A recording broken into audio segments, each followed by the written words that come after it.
የተቀጣሪ እይታ ካላችሁ ትልቁን ምስል ማየት አትችሉም። ታላላቅ ግቦችንም ለማሳካት በጣም ትቸገራላችሁ። ይህ ዓለም ላይ ካሉ እውነታዎች መካከል አንዱ ነው። አእምራችሁ ትልቅ ነገር እያሳኩ ያሉ ሰዎችን እንደሚያስቡት ማሰብ ካልጀመረ በራሳችሁ ተንደርድራችሁ ማምለጥ ይከብዳችኋል። ያለምንም ራዕይ ትላልቅ ፕሮጀክቶችን እያካሄዱ ያሉ ሰዎችም በመንገዳቸው ላይ በሚያጋጥማቸው መሰናክል ምክንያት ወደዚህ አስተሳሰብ ይመለሳሉ። ስለዚህ እንደ ባለሀብት ማሰብ እንዳለባችሁ ካወቃችሁ አእምራችሁን በማሰልጠን ለምን ሂደቱን አታፋጥኑትም? ከተቀጣሪ አስተሳሰብ እንዴት ወደ ባለሀብት አስተሳሰብ እንደምንመጣ በቀላል መንገድ መቀየር ትችላላችሁ። አሁን ስለ ጉዳዩ ጠለቅ ብለን ማውራት ከመጀመራችን በፊት እንደ ባለሀብት ማሰብ ማለት ምን ማለት ነው? እንግዲህ ሁሉም ሰው ልዩ ነው። ሁላችንም ተመሳሳይ ባህሪያትን እንጋራለን እና እነዚህ ሁሉ ባህሪያት አንድ ላይ ሲጣመሩ የባለሀብት አስተሳሰቦችን ይሰጡናል። ስለዚህ ከነዛ አስተሳሰቦች መካከል አንደኛው ምንድነው? የእድገት አስተሳሰብ ነው። እርግጠኛ ነኝ ስለዚህ ነገር ብዙ ጊዜ ሲወራ ሰምታችኋል። የእድገት አስተሳሰብ ማለት ሁሉንም ነገር መማር እንደሚቻል ማመን ነው።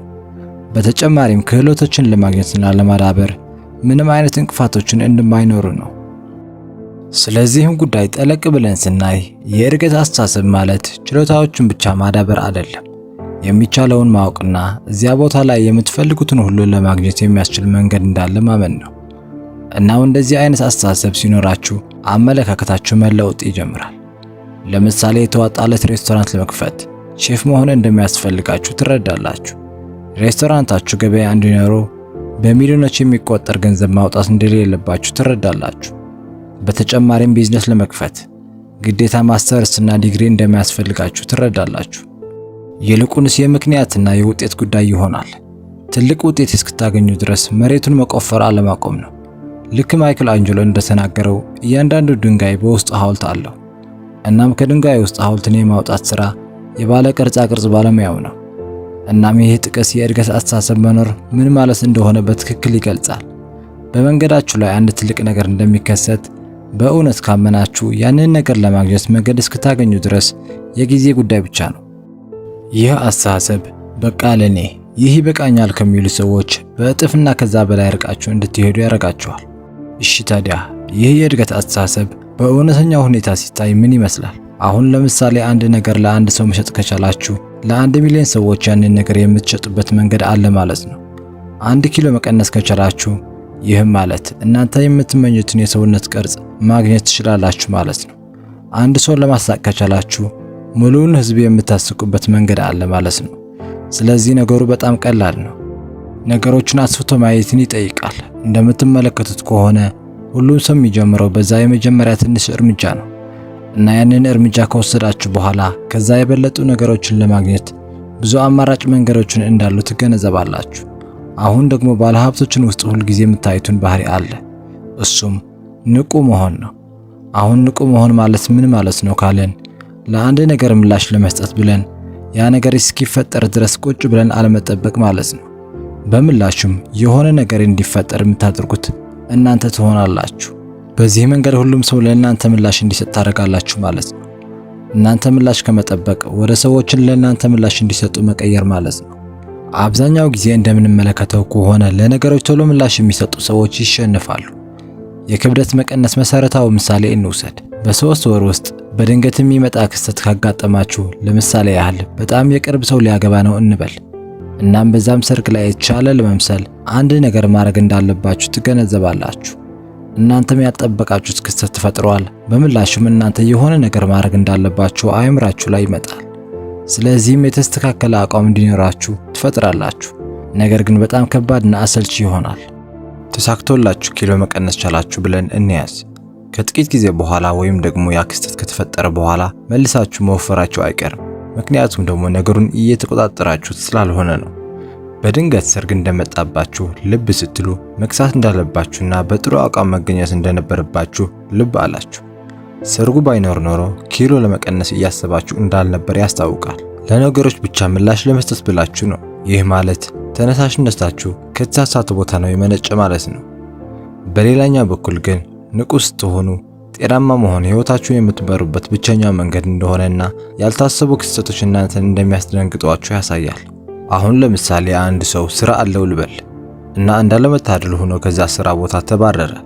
ታዲያ ከዛ በኋላ እንደ ማንኛውም ሰው ቀጣይ የሚያገኘውን የሥራ ዕድል ቢወደውም ባይወደውም ተቀጥሮ ይሰራበታል። ነገር ግን ምላሽ ለመስጠት ማትቸኩሉ ሰው ከሆናችሁ፣ ለነገሮች ንቁ የሆነ አስተሳሰብ ካላችሁ፣ ሥራ ባጣችሁበት ጊዜ ተጨማሪ ክህሎቶችን በማዳበር የራሳችሁን ዋጋ እየጨመራችሁ ትሄዳላችሁ። ይህንንም ስታደርጉ ሁለት ነገሮችን ይፈጠራሉ። አንደኛው እናንተን ያሰናበታችሁ ድርጅት እናንተን ስላሰናበታችሁ ብቻ ከእናንተ ብዙ የሚያጣው ነገር አለ። ሁለተኛው ነገር ግን እናንተ ልትቀጠሩ የምትፈልጉበት ቦታ ትቀጠራላችሁ። ይህንንም ወደምትፈልጉት ማንኛውም አይነት ሁኔታ ማዘዋወር ትችላላችሁ። እናም ሁልጊዜ ተመሳሳይ የሆነ ነገር ሲከሰት ታያላችሁ። ንቁ ሆነ መጠበቅ ማለት በኋላ ላይ ጠቃሚ እንደሚሆን የምታውቁትን ነገሮች ማድረግ ማለት ነው። ሁልጊዜም አንድ እርምጃ ወደፊት የምትሆኑበት ቦታ ላይ ያደርሳችኋል። እሺ፣ እስካሁን ሁለት ባህሪያቶችን አይተናል። ወደ መጨረሻው እንምጣ። የመጨረሻውና በጣም ጠቃሚው ነገር ነገሮችን የመቋቋም ጥበብና ችሎታ ነው። መቋቋምን ባጭሩ ልግለጽላችሁ ብል እናንተ ተነሳሽነታችሁ ባጣችሁበት ጊዜ፣ ሁሉም ነገር ጨለመብኝ ብላችሁ ባሰባችሁበት ጊዜ፣ በተሰማራችሁበት ሥራ በቂ የሆነ ውጤት ባላገኛችሁበት ጊዜ ተነሳችሁ በድጋሚ ቀናችሁን ማሸነፍ ስትችሉ ነው። የመቋቋም ትክክለኛ ትርጉም ያ ነው። ሕይወታችን ሁልጊዜ አስደሳችና አጥጋቢ እንዲሆን መጠበቅ የለብንም፣ አይሆንምና። የሆነ ነገር ለማድረግ በቂ ምክንያት አላችሁ። ከናንተ የሚጠበቀውን ሥራ ካከናወናችሁ በኋላ ግን በስራችሁ ምክንያት በጣም ጥሩ ነገሮችን በሕይወታችሁ እንደሚመጡ ግልጽ ነው። የዛኔ የመቋቋም አቅማችሁ መገንባት ትጀምራላችሁ። እናንተ ራሳችሁ እንደነበራችሁ የማታውቁት አዲስ ኃይል ይኖራችኋል።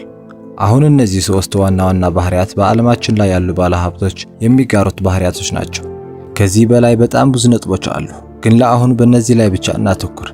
እነዚህም ባህሪያቶች በሕይወታችሁ ላይ መተግበር ካልጀመራችሁ ይህንን ማወቃችሁ ብዙ አይጠቅማችሁ። አእምሯችሁን ማሰልጠን መጀመሪያ ያለባችሁ እዚህ ጋር ነው። ስለዚህ ማድረግ ያለባችሁ የመጀመሪያው ነገር በሕይወታችሁ ማድረግ የምትፈልጉትን ነገር ማሰብ ነው። ምናልባት ሁልጊዜ ማድረግ የምትፈልጉትን ግን እስካሁን ያደረጋችሁትን ነገር አስቡ። ምናልባት መስራት የምትፈልጉትን ቀድማችሁ አውቃችሁ ግን ደግሞ ከየት መጀመር እንዳለባችሁ ሳታውቁ ቀርታችሁ ሊሆን ይችላል። ስለዚህ በዚህ እንጀምር። ማድረግ የምትፈልጉትን ነገር በቁራጭ ወረቀት ላይ ጻፉ። ከዛም የጻፋችሁትን ግብ በመመልከት መጨረሻ ላይ 10 እጥፍ ብላችሁ ጻፉበት። እናንተ ወረቀታችሁ ላይ የጻፋችሁት ግብ ትልቅ መስሎ ሊታያችሁ ይችላል። 10 እጥፍ ስታደርጉት ግን ለእናንተ የማይቻል መስሎ ከታያችሁ የምታደርጉት ነገር ትክክል ነው ማለት ነው። ይህም የሚመከርበት ምክንያት የእድገት አስተሳሰብን በጭንቅላታችን ውስጥ ለማስቀረት ነው። አሁን ለምሳሌ በቀን 10 ፑሽ አፕ ለመስራት ሐሳብ ቢኖራችሁና እሱን በ10 እጥፍ አባዝታችሁ በቀን 100 መስራት እንዳለባችሁ ስታስቡ 10 መስራት ለእናንተ ምን ማለት አይሆንም።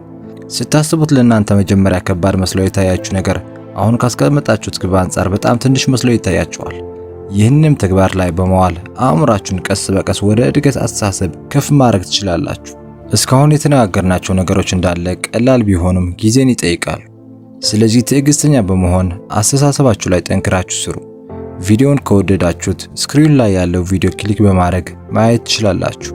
ስለተከታተላችሁኝ አመሰግናለሁ። ቻው።